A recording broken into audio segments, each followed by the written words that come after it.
அனைவருக்கும் வணக்கம். இன்று நாம் பார்க்க இருப்பது 11ஆம் வகுப்புல பாடம் 6 பகிர்வு பற்றிய ஆய்வுங்கிற தலைப்பை நம்ம பார்க்க இருக்கிறோம். பகிர்வு அப்படின்னு சொன்னோம்னா ஆங்கிலத்தில் டிஸ்ட்ரிபியூஷன் சொல்லுவாங்க. இப்போ டிஸ்ட்ரிபியூட் பண்ணுறதுன்னா பகிர்வு அப்படின்னு அர்த்தம். இதில் என்ன அப்படின்னு பார்த்தோம்னா, ஃபார் எக்ஸாம்பிள் ஒரு பேனா உற்பத்தியாகி வெளில வருது. இந்த பேனா எப்படி உற்பத்தி ஆனது, இது யாரெல்லாம் காரணிகள்லாம் பயன்படுத்தியிருக்காங்க, அதை பற்றியெல்லாம் நம்ம பார்க்க போகிறோம். இப்போ உற்பத்தி காரணிகள் எல்லாமே சேர்ந்து அந்த பேனாவை உருவாக்கியிருக்கு. அந்த உற்பத்தி காரணிகளுக்கு நம்ம வெகுமதி ஏதாவது கொடுக்கணும் இல்லையா? அந்த வெகுமதியெல்லாம் என்னென்ன கொடுக்க போகிறோம், அது எப்படியெல்லாம் இருக்குது, அதை பற்றியான கோட்பாடுகள் இதெல்லாம் நம்ம இந்த பாடத்தில் விரிவாக பார்க்க போகிறோம். நீங்கள் பார்த்தீங்கன்னா ஒவ்வொரு இது இருக்குது. இப்போ உற்பத்தி காரணிகள் அப்படின்னு நம்ம சொல்லுவோம். உற்பத்தி காரணிகள் எத்தனை வகைப்படும்? 4 வகைப்படும். என்னென்ன? Land, labour, capital, organisation. இந்த 4 உற்பத்தி காரணிகளும் சேர்ந்து தான் பேனாவை உருவாக்கியிருக்கு. இப்போ லேண்ட்னா என்ன? நிலம். நம்ம தெரியும், பார்த்துருப்போம். நிலத்துக்கு என்ன கிடைக்குது? வாரம். உழைப்புக்கு என்ன கிடைக்குது? கூலி அல்லது ஊதியம். முதலீடுக்கு என்ன கிடைக்குது? வட்டி. தொழில் முயல்வனுக்கு என்ன கிடைக்குது? லாபம். இந்த 4 காரணியும் சேர்ந்து தான் உற்பத்தியை உருவாக்கியிருக்கு. இப்போ இந்த 4 காரணிக்குள்ள வெகுமதியை பற்றி தான் இந்த பாடத்தில் நம்ம விரிவாக பார்க்க இருக்கிறோம். மாணவ செல்வங்களே நல்லா கவனமாக கவனிச்சுட்டு வாங்க. இப்போ நிலத்தை பார்த்தோம், வாரம்னு சொல்லியிருக்கேன், உழைப்புக்கு கூலி சொல்லியிருக்கேன், முதலீடுக்கு வட்டி சொல்லியிருக்கேன், தொழில் முனைவோருக்கு லாபம் சொல்லியிருக்கேன்.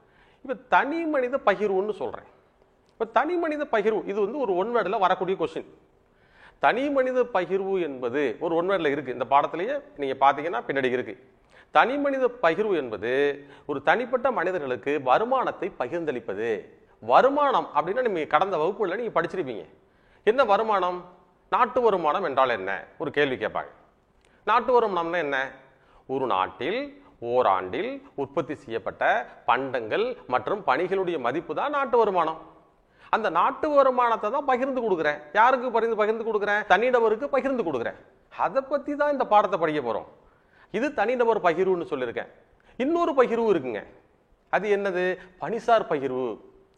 பணிசார் பகிர்வுன்னு யாரு? இப்போ நம்ம உற்பத்தி காரணி பார்க்குறோம் இல்லையா?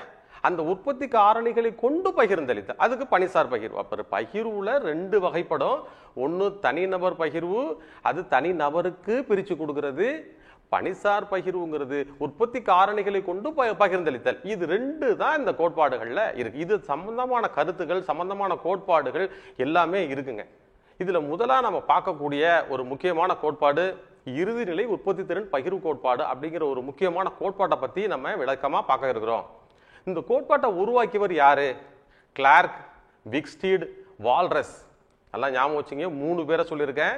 Clark, Wicksteed, Walras. இந்த 3 பேரும் சேர்ந்து தான் என்ன கோட்பாட்டை உருவாக்கி இருக்கிறாங்க? இறுதிநிலை உற்பத்தி திறன் பகிர்வு கோட்பாட்டை உருவாக்கி இருக்கிறாங்க. இதுக்கு இன்னொரு பேர் இருக்கு. இன்னொரு பேர் என்ன?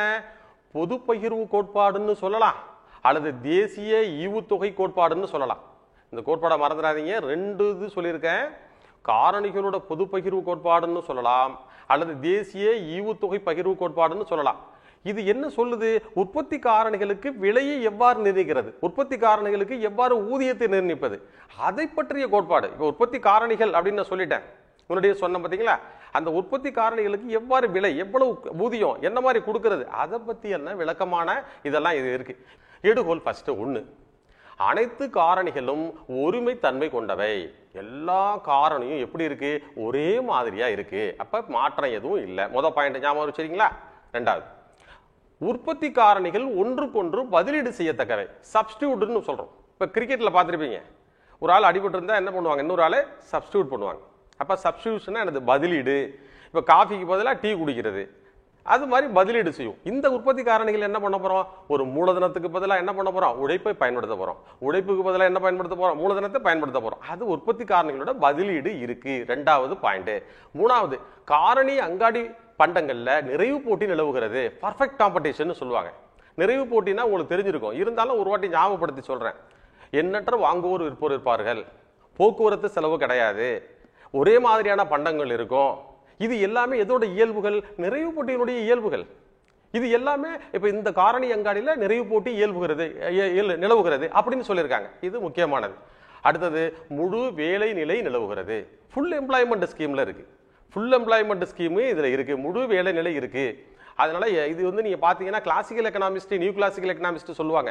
கிளாசிக்கல் எக்கனாமிஸ்ட்ல பாத்தீங்கன்னா இந்த முழு வேலைநிலை நிலவுன்னு தான் சொல்லுவாங்க எடுகோல். அதே எடுகோல் இதுல இருக்கு. இந்த விதி நீண்ட காலத்திற்கு மட்டும் பொருந்தும். அப்ப குறுகிய காலத்துக்கு இந்த விதி பொருந்தாது. நீண்ட காலத்துக்கு மட்டும்தான் இந்த விதி பொருந்தும். தொழில் முனைவோர் லாபம் உச்சமாக்குதலை கொண்டுள்ளார். ஒவ்வொரு தொழில் முனைவோரும் என்ன என்ன அப்படின்னு பாத்தீங்கன்னா குறைந்தபட்ச செலவு அதிகபட்ச லாபம், அதாவது மினிமம் காஸ்ட் மேக்சிமம் ப்ராஃபிட். அதை தான் ஒவ்வொரு தொழில் முனைவோர் என்டர்பிரனரும் அவரோட நோக்கமா கொண்டு வந்திருக்காரு. அதே எடுகோல் இதுலயும் இருக்கு. காரணிகளின் விலை நிர்ணயத்தில் அரசின் தலையீடு இல்லை. உற்பத்தி காரணிகள் முழுமையாக இடம்பெயரக்கூடியவை. உற்பத்தி காரணி என்ன பண்ணலாம், ஒரு இடத்துல இருந்து இன்னொரு இடத்துக்கு இடம்பெயரும். இப்ப நீங்க பாத்தீங்கன்னா உற்பத்தி காரணி ஒரு உழைப்பு எடுத்துக்கோமே, உழைப்பு இங்க இருந்து எங்க போகலாம், திருப்பூருக்கு வேலைக்கு போறாம போலாம், அங்கிருந்து இங்கே வரலாமா வரலாம். அப்ப உற்பத்தி காரணிகள் ஒரு இடத்துல இருந்து என்ன செய்யுது, இடம்பெயர்கிறது. அப்ப அந்த இது இதுல இருக்கு. தொழில்நுட்பத்தில் மாற்றம் இல்லை. Technology, there is no change in technology. அப்ப டெக்னாலஜி பொறுத்த வரைக்கும் எந்த மாற்றமும் இல்லை. என்ன முறைகளை என்ன மிஷினை பயன்படுத்துறோமோ அதே மிஷினை தான் பயன்படுத்திக்கிட்டு இருக்காங்க தவிர வேற எந்த மாற்றமும் இதுல இல்லை. இந்த எடுகோள்களின் அடிப்படையில தான் நம்ம இந்த விதியை பார்க்கணும். இப்ப இந்த விதி என்ன சொல்லுது, இறுதிநிலை உற்பத்தி திறன் பகிர்வு கோட்பாடுன்னு சொல்லிட்டேன். ஒவ்வொரு உற்பத்தி காரணிகளும் அதனுடைய இறுதிநிலை உற்பத்தி திறனுக்கு சமமான விலையையோ வெகுமதியோ பெறுகிறது. இப்போ ஒன்றும் இல்லைங்க, ஒரு சாதாரணமாக சொல்கிறேன். ஒரு தச்சர் இருக்காரு. அவர் தச்சர் என்ன பண்ணுறாரு, ஒரு நாற்காலியை தயாரிக்கிறார். இப்போ நாற்காலி 10 நாற்காலி தயாரிச்சிருக்காரு, 15 நாற்காலி தயாரிச்சிருக்காரு. இப்போ அவரோட இறுதிநிலை உற்பத்தி திறன் எவ்வளவு, அப்போ 15 நாற்காலி தயாரித்தவர் அதிக உற்பத்தி திறன் கொண்டிருக்கிறார். அப்போ வெகுமதி யாருக்கு கூட கொடுக்கணும், அவருக்கு கூட கொடுக்கணும். அதுதான் சொல்கிறோம். உற்பத்தி திறன்னா என்ன, எல்லாருக்கும் ஒரே மாதிரி உற்பத்தி திறன் இருக்காது. அப்போ உற்பத்தி திறனுக்கு தகுந்த மாதிரி வெகுமதியை நாம் வழங்கப்பட வேண்டும். அதுதான் இந்த விதி சொல்லுது. அப்போ உற்பத்தி திறன், இறுதிநிலை உற்பத்தி திறன்னா அதுதான் முக்கியமான கருத்து. இப்போ இறுதிநிலை உற்பத்தி அப்படின்னு சொல்லியிருக்கேன். இது மார்ஜினல் ப்ராடக்ட்னு சொல்லுவோம். மார்ஜினல் ப்ராடக்ட்னா என்னது, இறுதிநிலை உற்பத்தி. ஓரலகு கூடுதல் காரணியை பணியில் அமர்த்துவதால் மொத்த உற்பத்தியில் ஏற்படுகிற கூடுதல் மாற்றமே இறுதிநிலை உற்பத்தி ஆகும். ஓரலகு காரணி. இப்ப பாருங்க, ஒண்ணு இல்ல, உழைப்பாளரை அதிகரிக்கிறேன். உழைப்பாளரை அதிகரிச்சோம்னா உற்பத்தி என்ன செய்யும், நிச்சயமா என்ன செய்யும், அதிகரிக்கும்.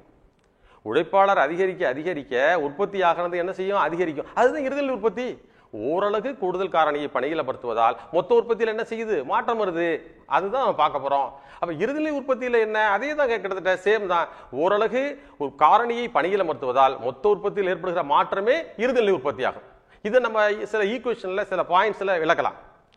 இப்போ மார்ஜினல் பிசிக்கல் ப்ராடக்ட், இறுதிநிலை பருப்பொருள் உற்பத்தின்னு சொல்லுவோம். மார்ஜினல் பிசிக்கல் ப்ராடக்ட்னா இறுதிநிலை பருப்பொருள் உற்பத்தி. விஎம்பிங்கிறது வேல்யூ ஆஃப் மார்ஜினல் ப்ராடக்ட், இறுதிநிலை உற்பத்தி மதிப்பு. எம்ஆர்பி இறுதிநிலை வருவாய் உற்பத்தி, மார்ஜினல் ரெவின்யூ ப்ராடக்ட். இப்போ இதை பத்தி தான் நம்ம விளக்க போறோம். இப்போ ஒன்னொன்னா நம்ம சொல்ல போறோம். இறுதிநிலை பருப்பொருள் உற்பத்தினா என்ன, மார்ஜினல் பிசிக்கல் ப்ராடக்ட்னு சொன்னீங்களா சார், அது என்ன அப்படின்னா ஓரளவு கூடுதல் காரணியை பணியில் அமர்த்துவதால், ஏற்கனவே சொன்ன பார்த்தீங்களா, ஓரளவு கூடுதல் காரணியை பணியில் அமர்த்துவதால் மொத்த உற்பத்தியின் உயர்வு. மொத்த உற்பத்தி என்ன செய்யுது, அதிகரிச்சிருக்கு.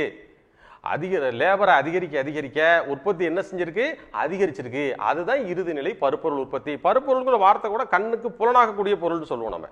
இறுதிநிலை உற்பத்தி மதிப்பு, வேல்யூ ஆஃப் மார்ஜினல் ப்ராடக்ட், காரணியின் இறுதிநிலை பருப்பொருள் உற்பத்தியை அதன் விலையால் பெருக்குவதால் இறுதிநிலை உற்பத்தி மதிப்பு கணக்கிடலாம்.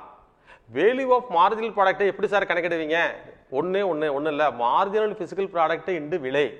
அடுத்து இறுதிநிலை வருவாய் உற்பத்தின்னு சொல்றோம், மார்ஜினல் ரெவின்யூ ப்ராடக்ட். ஓரளவுக்கு கூடுதல் காரணியை பணியில் அமர்த்துவதால், அப்ப பணியில் அமர்த்துவதால் அங்க வருவாயும் உயருமா இல்லையா, உற்பத்தி உயர்ற மாதிரி என்ன செய்யும், வருவாயும் உயரும்.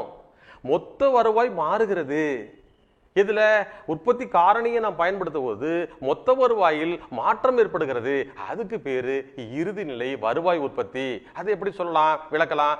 எம்ஆர்பின்னு சொல்றேன், marginal revenue product marginal physical product into marginal revenue.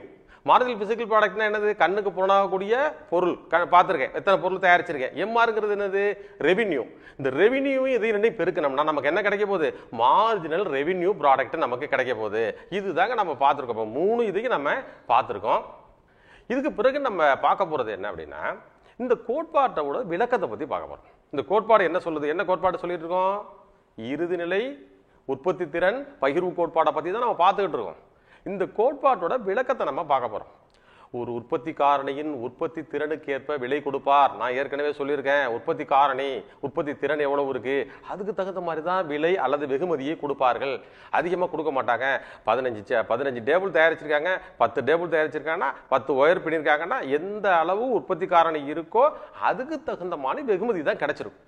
உற்பத்தி குறைவாக இருந்தால் அந்த காரணியை உற்பத்தியாளர் அதிகம் பயன்படுத்துவார். அதன் மூலம் லாபம் அதிகரிக்கும். சிம்பிளா நம்ம சொல்லலாம், ஒண்ணு இல்லை, எவ்வளவு உற்பத்தி திறன் இருக்கு அதுல எவ்வளவு வெகுமதி அவருக்கு கிடைக்குது. அவருக்கு உற்பத்தி காரணிகளுக்கு பொறுத்த வரைக்கும் விலை குறைவாக கிடைச்சா அதிகம் பயன்படுத்துவார், அதிகமா இருந்தா குறைச்சி பயன்படுத்துவார். அவ்வளவுதான். இது விளக்கம் இவ்வளவுதான், வேற ஒண்ணுமே இதுல இல்ல, பெரிய விஷயம் கிடையாது. இந்த கோட்பாடை நிறைவு போட்டியில இறுதிநிலை உற்பத்தி திறன் பகிர்வு கோட்பாடு நான் பார்க்க போறோம். நம்ம இது வரைக்கும் பார்த்தது கோட்பாடுகளில் ஒரு முக்கியமான கருத்துக்களை பார்த்தோம், அந்த கோட்பாடுடைய விளக்கத்தை பற்றி பார்த்தோம். இப்போ பர்ஃபெக்ட் காம்படிஷனை பொறுத்தவரையும் இறுதிநிலை உற்பத்தி திறன் கோட்பாடு எப்படி இருக்கு நீங்க பார்த்தீங்கன்னா இங்கே டயக்ராம் இருக்கு. இந்த படத்தை நீங்க பாருங்க. காரணி அலகுகள் இருக்கா, எக்ஸஜில படுக்கை கோடா இருக்கும். செங்குத்து கோடு காரணிகளை பற்றி ஒரு உற்பத்தி இதெல்லாம் இருக்கும். இது ஒய்ஹெச்சில் இருக்கும். இப்போ இந்த ரெண்டு இதை வச்சு தான் இந்த டயக்ராம் தான் நமக்கு முக்கியம். இப்போ டயக்ராமில் நம்ம இந்த பார்த்தீங்கன்னா ஏஆர்பி எம்ஆர்பின்னு இருக்கும். இப்போ எம்ஆர்பின்னு என்னது, இறுதிநிலை வருவாய் உற்பத்தி வளைகோடு. எம்ஆர்பிங்கிறது இறுதிநிலை வருவாய் உற்பத்தி வளைகோடு. எங்கேருந்து வருது, மேலேருந்து வந்து அப்படி கீழே வளையுது பாருங்க, தெரியுதா? எம்ஆர்பி. அது ஏஆர்பிங்கிறது என்னது, ஆவரேஜ் ரெவென்யூ ப்ராடக்ட், சராசரி வருவாயில் உற்பத்தி வளைகோடு. எங்க இருக்கு, அந்த எம்ஆர்பி மேலே தெரியும், கீழே ஏஆர்பி இருக்கும். ஏஆர்பிக்கு மேலே என்ன இருக்கும், எம்ஆர்பி இருக்கும். இருக்கா? ஓகே. அடுத்தது ஏஎஃப்சி. ஏஎஃப்சிங்கிறது ஆவரேஜ் ஃபேக்டர் காஸ்ட், காரணியினுடைய சராசரி செலவு. ஆவரேஜ் ஃபேக்டர் காஸ்ட்னா காரணியுடைய சராசரி செலவு. கீழே பாருங்க எம்எஃப்சி, காரணியுடைய இறுதிநிலை செலவு, மார்ஜினல் ஃபேக்டர் காஸ்ட். இப்போ இந்த படத்தை நீங்க பாத்தீங்கன்னா ரெண்டும் ஒரே மாதிரியே கோடா இருக்கும். என்ன நடக்குது, இந்த படத்தை பாருங்க, மேல பாருங்க, எம்எஃப்சி ஈக்குவல் டு ஏஎஃப்சி இருக்கா? அந்த அந்த கோடு ஒரே மாதிரியா இருக்கா? ஆனா அதுக்குள்ள என்ன இருக்கு, ஏஎஃப்சி இருக்கு, எம்எஃப்சி இருக்கு, அதோட சேர்ந்து இருக்கு. நம்ம பார்க்கும்போது ஒரே கோடா தெரியுது, தவிர எப்படி தெரியுது, ரெண்டு கோடுமே எம்எஃப்சி ஈக்குவல் டு ஏஎஃப்சி ரெண்டுமே ஈக்குவலா இருக்கு. அதனாலதான் படுக்கை கோடு அதோட இணைந்து இருக்கிறது. இது ஒரு பாயிண்ட்ல இந்த கர்வ்ல நமக்கு வருது. இதை பத்தி தான் நம்ம இந்த படத்தை நம்ம இப்ப விளக்க போறோம். இந்த பாருங்களா, இந்த படத்துல பாருங்க, அந்த Q என்ற புள்ளியில், அந்த படம் நமக்கு பாத்தீங்கன்னா Q என்ற புள்ளியில் சமநிலை அடைகிறது, ஈக்குலிபிரியம் பாயிண்ட். இங்க எப்படி இருக்கு, இறுதிநிலை வருவாய் சராசரி உற்பத்தியும் சமமாக இருக்கிறது. அப்ப இறுதிநிலை வருவாய் உற்பத்தியும் சமமாக இருக்கிற ஒரு புள்ளின்னு நான் சொல்லிட்டேன். இந்த இடத்துக்கு மேல, இந்த புள்ளிக்கு மேல புதிதா உற்பத்தியாளரை நம்ம கொண்டு வந்தோம்னா, பணியமர்த்தினோம்னா நமக்கு என்ன நடக்க போகுது, நஷ்டத்தை சந்திப்பார்கள். அதுதான் ஈக்குலிபிரியம் பாயிண்ட். அதோட நிப்பாட்டிக்கணும். அந்த ஈக்குலிபிரியம் பாயிண்டை தவிர ஒரு உற்பத்தியாளர் உற்பத்தியை என்ன செய்யக்கூடாது, அதிகரிக்க கூடாது. அந்த இடத்தோட அவர் நிறுத்திக்கணும். அவர் நிறுத்தினாதான் அவருக்கு உச்சபட்ச லாபம் கிடைக்கும். அதுதாங்க நிறைவு போட்டி. அப்ப நிறைவு போட்டியை பொறுத்த வரையும் இந்த கோடு எப்படி வருது, இதுல எவ்வளவு லாபத்தை சம்பாதிக்கிறார்கள், எப்படி எல்லாம் இருக்கு அப்படிங்கிறத பத்தி நம்ம பார்த்துக்கிட்டு இருக்கோம். இதே போல இப்ப நிறைகுறை போட்டின்னு ஒண்ணு இருக்கு. இப்ப பர்ஃபெக்ட் காம்படிஷன் நம்ம சொன்னோமா இல்லையா? பர்ஃபெக்ட் காம்படிஷன் என்னது, நிறைவு போட்டி. இது நிறைகுறை போட்டிங்கிறது எது, இம்பர்ஃபெக்ட் காம்படிஷன் சொல்லுவாங்க. இப்ப நிறைவு குறை போட்டியில இறுதிநிலை உற்பத்தி திறன் பகிர்வு கோட்பாடு எப்படி இருக்கு, நிறைகுறை போட்டியை பொறுத்த வரைக்கும். இப்ப நிறைவு போட்டி நம்ம சொல்லிட்டோம். இதுல பாருங்களேன், இதுல எக்ஸ்ஹெச் காரணி அலகு, அது போல ஒய்ஹெச்ல உற்பத்தி, இதெல்லாம் இருக்கு. இதை பொறுத்த வரைக்கும் ஒரு வித்தியாசமா இருக்கு. இப்ப காரணியினுடைய தேவை அதிகரிக்கிற போது, இப்ப காரணியுடைய தேவை, உற்பத்தி காரணியுடைய தேவை, ஆவரேஜ் ஃபேக்டர் காஸ்ட்டை நம்ம அதிகரிக்கிற போது, ஆவரேஜ் ஃபேக்டர் காஸ்ட் கூடுகிற போது அந்த கோடு மேல் நோக்கி செல்லும். பாருங்க, கீழே இருந்து மேலே போகுதா பார்த்தீங்களா? ஆவரேஜ் ஃபேக்டர் காஸ்ட் கீழே இருந்து மேலே போகுது. அதே போல அந்த ஆவரேஜ் ஃபேக்டர் காஸ்ட் போகும்போது மார்ஜினல் ஃபேக்டர் காஸ்ட்டும் கீழிருந்து மேலே போகுது. இந்த மேலே ரெண்டுமே போய் அந்த கியூங்கிற ஒரு புள்ளி இருக்கு பார்த்தீங்களா? கியூ இருக்கா மேலே? எங்க இருக்கு? எம்எஃப்சிக்கு பக்கத்தில் இருக்கு பாருங்க கியூ. அந்த கியூங்கிற புள்ளியில சமநிலை அடையுது, ஈக்குலிபிரியம் பாயிண்ட். அப்ப அந்த பாயிண்ட் தான் நமக்கு முக்கியம். அந்த பாயிண்ட்ல கியூ என்கிற புள்ளியில் அதிகபட்சமான லாபத்தை சம்பாதிக்கிறார். அதிகபட்சமான லாபம் எங்க கிடைக்குது? அந்த Q என்கிற புள்ளியில கிடைக்குது. அப்ப என்ஆர், இப்ப நீங்க இந்த படத்தை பாத்தீங்கன்னா தெரியும் உங்களுக்கு எப்படி இருக்கு. என்ஆர் அப்படிங்கிறோம், கீழே இருக்கு பாத்தீங்களா என்ஆர். என்ஆருங்கிறது என்ன? உற்பத்தி செலவு. என்கியூங்கிறது என்னது? வருவாய். என்கியூங்கிற வருவாய். ஒரு அந்த படத்தை பார்த்தீங்கன்னா ஒரு கேக்கு மாதிரி இருக்கும். ஒரு கேக்கு இருக்கு, அந்த கேக்கில் ஒரு பாதியை கட் பண்ணியிருக்கிறேன். எது கட் பண்ணியிருக்கிறேன்? என்ஆரை கட் பண்ணிட்டேன். அப்போ செலவை எடுத்துட்டேன். செலவை எடுத்தால் மேலே ஒரு செவகம் மாதிரி அடிக்கொடிட்ட ஒரு பகுதி தெரியுது பார்த்தீங்களா? எது தெரியுது? ஆர்கியூ இருக்கா? அந்த ஆர்கியூ தான் லாபம். அப்ப ஆர்கியூங்கிற பகுதி லாபமான பகுதியா நமக்கு தெரியுது. அப்ப டோட்டலா பார்த்தோம்னா, டோட்டலா நீங்க கீழே பாத்தீங்கன்னா உற்பத்தியாளர் அந்த செவ்வகமான அடிக்கொடித்த பகுதியை நம்ம பெருக்கணும்னா நமக்கு என்ன முழு மொத்த லாபம் கிடைக்குது அப்படின்னா PQRSங்கிற லாபம் நமக்கு கிடைக்குது. இதுதாங்க இம்பர்ஃபெக்ட் காம்படிஷன்ல, நிறைவு போட்டியில, நிறைகுறை போட்டி ரெண்டும் பார்த்துருக்கோம். நிறைவு போட்டியில பார்த்தோம் எப்படி இருக்குன்னு. இதுபோல் நிறைகுறை போட்டியில உற்பத்தியாளர் மொத்தமாக பெற வேண்டிய லாபத்தினுடைய அளவை தான் நம்ம பார்த்துருக்கிறோம். அப்ப இந்த ரெண்டு கோட்பாடும் இன்னைக்கு மிக சிறந்த ஒரு கோட்பாடாக இருக்கிறது. எப்படி இருக்கு இறுதிநிலை உற்பத்தி திறன் பகிர்வு கோட்பாடு? நிறைவு போட்டியில எப்படி இருக்கு, நிறைவுரை போட்டியில எப்படி இருக்கு அப்படிங்கிறத பத்தி பார்த்தோம். இப்ப இந்த கோட்பாடை பொறுத்த சில குறைபாடு, ஒரு சில குறைபாடுகளை தவிர பெரிய குறைபாடு எதுவும் இல்லை. காரணிகளை பதிலீடு செய்ய முடியாது அப்படின்னு கோட்பாடு கூறுகிறது. என்ன காரணிகளை உண்மையில என்ன செய்யலாம்? பதிலீடு செய்யலாம். ஆனா இதுல குறைபாடு என்ன சொல்லுது? காரணிகளை பதிலீடு செய்ய முடியாதுன்னு சொல்லுது. ஆகவே இது ஒரு தவறான கருத்து. அடுத்து நீண்ட காலத்துக்கு மட்டும் இது பொருந்தும், குறுகிய காலத்துக்கு பொருந்தாது. அப்ப நீண்ட காலத்துக்கு தான் இந்த பொருந்தும்னு சொல்லுது. வேற எந்த குறைகளும் இல்லை. மிக ஒரு சிறந்த ஒரு கோட்பாடாக உருவாக்குவதில் இறுதிநிலை உற்பத்தி திறன் கோட்பாடு விளங்குகிறது என்பதில் எந்த ஐயமும் இல்லைங்க. இதுவரைக்கும் நம்ம இறுதிநிலை உற்பத்தி திறன் பகிர்வு கோட்பாடு எவ்வாறு செயல்படுகிறது, அதோட இலக்கணம் என்ன, அதோட வரையறை என்ன, அது என்ன மாதிரி எல்லாம் இருக்கு, அதோட எடுகோல் என்ன, அதோட முக்கியமான படத்தை பத்தி பார்த்தோம். நிறைவு போட்டியில் எப்படி செயல்படுது, நிறைகுறை போட்டியில் எப்படி செயல்படுது, அனைத்து கருத்துக்களையும் நம்ம முழுமையா பார்த்தோம். அது வரைக்கும் நம்ம ஒரு சாப்டர்ல ஒரு டாபிக்கை நம்ம பார்த்துருக்கிறோம். இப்ப நம்ம அடுத்தது பார்க்கக்கூடியது வாரம். இந்த வாரம்னு சொன்னோம் இல்லையா? வாரம்னா என்ன? எதுக்கு கொடுக்கக்கூடியது? இந்த நம்ம உற்பத்தி காரணிகள் எத்தனை சொல்லியிருக்கிறோம்? 4. என்னென்ன சொல்லியிருக்கோம்? நிலம், உழைப்பு, முதலீடு, தொழில் முயல்வோம். அப்ப நிலத்துக்கு கொடுக்கக்கூடியது என்னது? வாரம். லேண்டுக்கு உள்ளது வாரம் இல்லையா? அந்த பத்தி தான் இப்ப பார்க்க போறோம். இப்ப வாரம்னா என்ன, வார கோட்பாடுகள் என்னென்ன சொல்லுது, அது வாரம்னா ஃபர்ஸ்ட் என்ன? உற்பத்தியாளர் இயந்திரத்தை பயன்படுத்துவதற்கோ அல்லது வீட்டை பயன்படுத்துவதற்கோ நிலத்தை பயன்படுத்துவதற்கோ மற்றும் குத்தகைதாரர் நில சொந்தக்காரருக்கு வழங்கப்படும் பகுதி தொகையே வாரமாகும். உற்பத்தியாளர் இயந்திரத்தை பயன்படுத்துகிறார். ஒரு வீட்டில் வாடகைக்கு இருக்கிறோம். அந்த வீட்டுக்கு வாடகைக்கு என்ன கொடுக்குறோம்? வாடகைன்னு ஒன்று கொடுக்குறோம் இல்லையா? அதுதான் வாரம். அந்த வார்த்தை தான் மாறி இருக்கு. அப்ப நிலத்தை பயன்படுத்துகிறவர் நில சொந்தக்காரருக்கு விளைச்சலில் ஒரு பகுதியை விட்டு கொடுக்கிறார். இப்ப கிராமத்துல நம்ம பார்த்துருப்போம், வாரம் கொடுத்துருக்காங்களா, வாரம் எவ்வளவு அப்படின்லாம் நம்ம சொல்லுவாங்க. அந்த வாரம் தான் நம்ம முக்கியம். அப்ப உற்பத்தியாளர் வாரத்தை விட்டு கொடுக்கிறார், அதுதான் வாரம்னு சொல்றேன். அந்த வாரத்தினுடைய கோட்பாடு நம்ம பத்தி பார்க்க போறோம். இப்ப வாரம்னா என்னன்னு சொல்லியிருக்கேன். உற்பத்தியாளர் இயந்திரத்தை பயன்படுத்துவதற்கோ வீட்டை பயன்படுத்துவதற்கோ நிலத்தை பயன்படுத்துவதற்கோ குத்தகைதாரருக்கு நிலத்தின் உரிமையாளருக்கு குத்தகைதாரரால் வழங்கப்படுகிற வெகுமதிக்கு பேரு தான் வாரம் அப்படின்னு சொல்லிட்டேன். இப்ப நம்ம வாரத்தினுடைய கோட்பாடை பத்தி பார்க்க போறோம். ரெக்கார்டோவின் வார கோட்பாடு. இந்த டேவிட் ரெக்கார்டோ யாரு? இவர் ஒரு தொன்மைவாதி. இவன் நீங்க பாத்தீங்கன்னா பொருளியலுடைய தந்தை ஆடம் ஸ்மித் 1776 நாடுகளின் செல்வம்ங்கிற புத்தகத்தை எழுதி முதல்ல அரசியல் பொருளாதாரத்திலிருந்து பொருளியலை பிரித்த பெருமை யாரை சாரும்? ஆடம் ஸ்மித்தை சாரும். இன்னைக்கு எந்த காலத்திலையும் அவரை நம்ம மறக்க முடியாது. அந்த காலத்துல வாழ்ந்தவர் தான் யாரு? ரெக்கார்டோ, ராபர்ட் மால்தஸ் மக்கள் தொகை கோட்பாட்டை கூறியவர். அவர் எல்லாருமே இருக்கிறாங்க. அப்ப இந்த ரெக்கார்டோட வார கோட்பாடை பத்தி தான் நம்ம பார்க்க போறோம். இப்ப இது ஒரு தொன்மை கால வார கோட்பாடு. மிக பழமை. தொன்மைன்னு பழமையான கோட்பாடு. ஃபர்ஸ்ட் வந்த கோட்பாடுகள்ல ஒரு முதன்மையான கோட்பாடு ரெக்கார்டோட வார கோட்பாடு. இப்ப அசம்ஷன்ல என்னென்ன எடுகோள்கள் இருக்கு? நிலம் வளத்தில் வேறுபட்டது.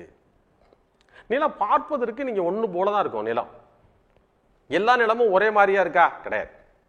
ஒரு நிலம் செழுமையா இருக்கு, ஒரு நிலம் வறண்டு போயிருக்கு, ஒரு நிலம் ஒரு நார்மலா இருக்கு.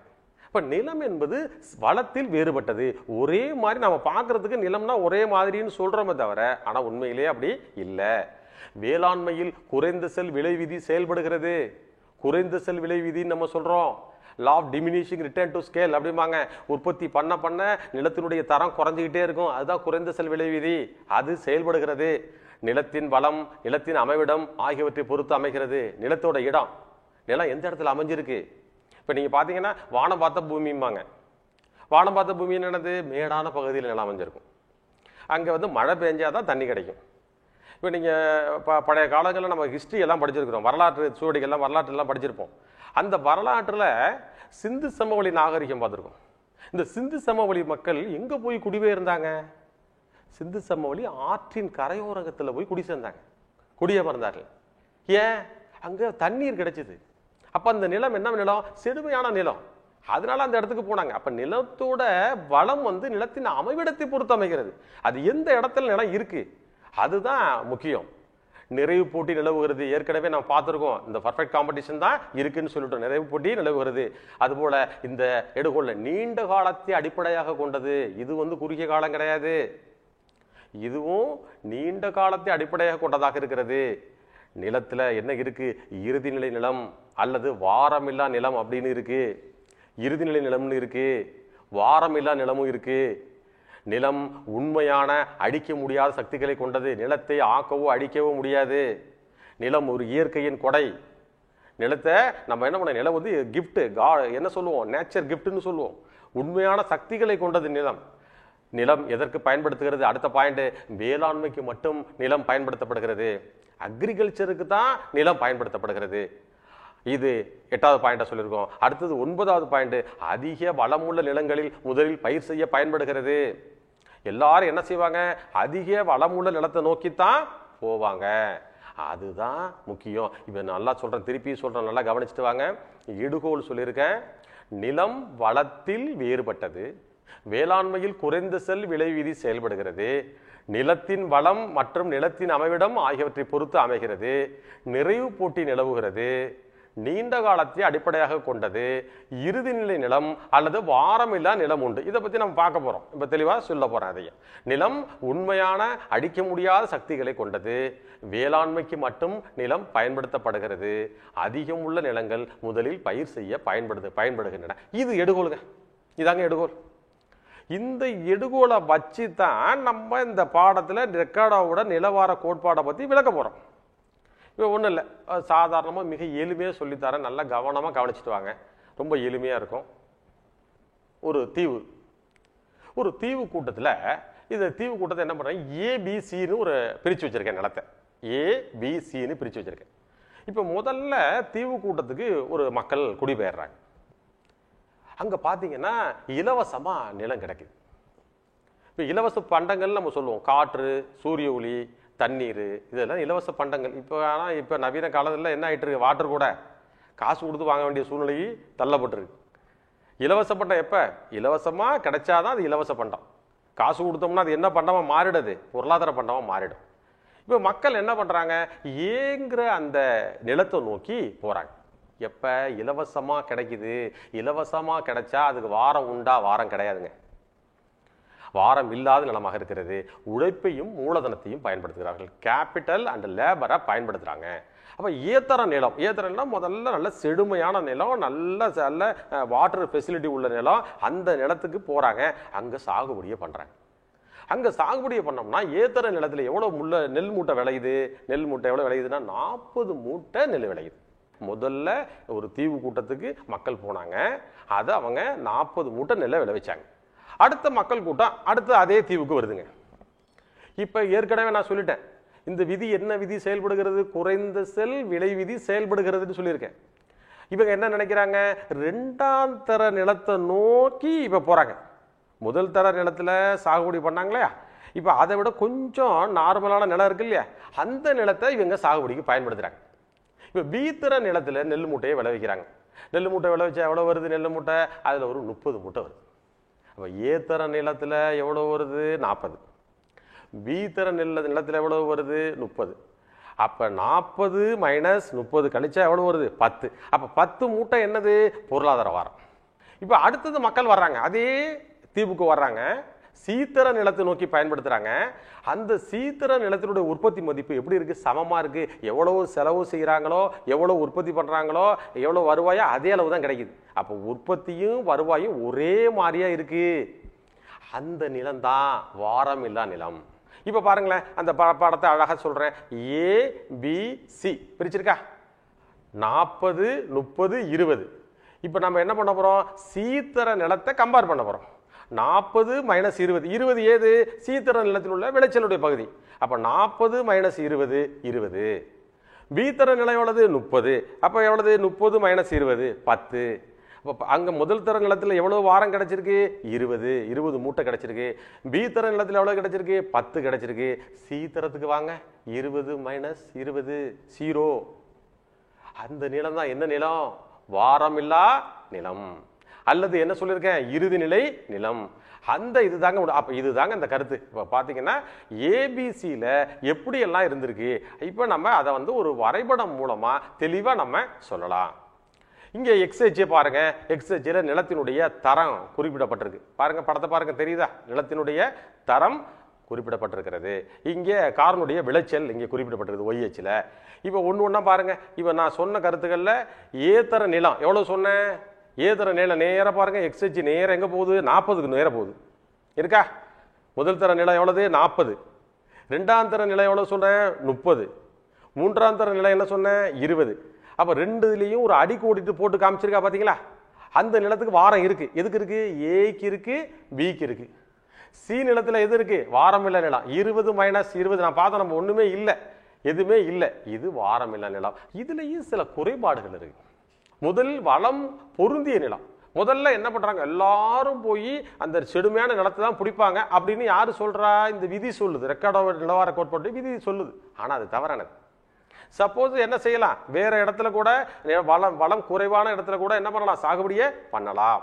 இக்கோட்பாடானது வாரமானது விலையில் சேராது என குறிப்பிடுகிறது. வாரமானது விலையில் சேராது, ஆனா உண்மையில் வாரமானது விலையில் சேரும். வாரம் கண்டிப்பா விலையில சேரும். எப்படி இருக்கும் வாரம்? உண்மையிலே வாரத்துக்கு என்ன செய்வோம்? ஒரு உடைப்பாளர் வச்சிருக்காருன்னா அவருக்கு கூலி கொடுப்போம் இல்லையா? அப்ப வாரத்து விலையில சேருமா சேராதா? சேரும். ஆனா விதி என்ன சொல்லுது? சேராதுன்னு சொல்லுது. ஆகவே இது ஒரு தவறான கருத்து. அப்படி இருந்தாலும் மிகச் சிறந்த ஒரு கோட்பாடாக ரெக்கார்டோட நிலவார கோட்பாடு மிக ஒரு தொன்மைக்கால ஒரு கோட்பாடு, ஒரு பழமையான கோட்பாடு, மிக சிறந்த கோட்பாடாக கருதப்படுகிறது. எப்படியெல்லாம் இந்த நிலத்தில் வந்தாங்க, எடுகோல் எப்படி கொடுத்தோம், அதுக்கு பிறகு இந்த ஏத்தர நிலம், பீத்தர நிலம், சீத்தர நிலத்துல எல்லாம் எப்படியெல்லாம் சாகுபடி பண்ணாங்க, அதுலேருந்து எப்படி வாரம் விளங்குது, அதோட குறைபாடுகள் என்ன ஆகியவற்றையெல்லாம் இந்த கோட்பாடில் பார்த்தோம். இதுவரைக்கும் ரெக்கார்டோட நிலவார கோட்பாடை பற்றி பார்த்தோம். இதன் தொடர்ச்சியை அடுத்த வகுப்பில் பார்க்கலாம். நன்றி.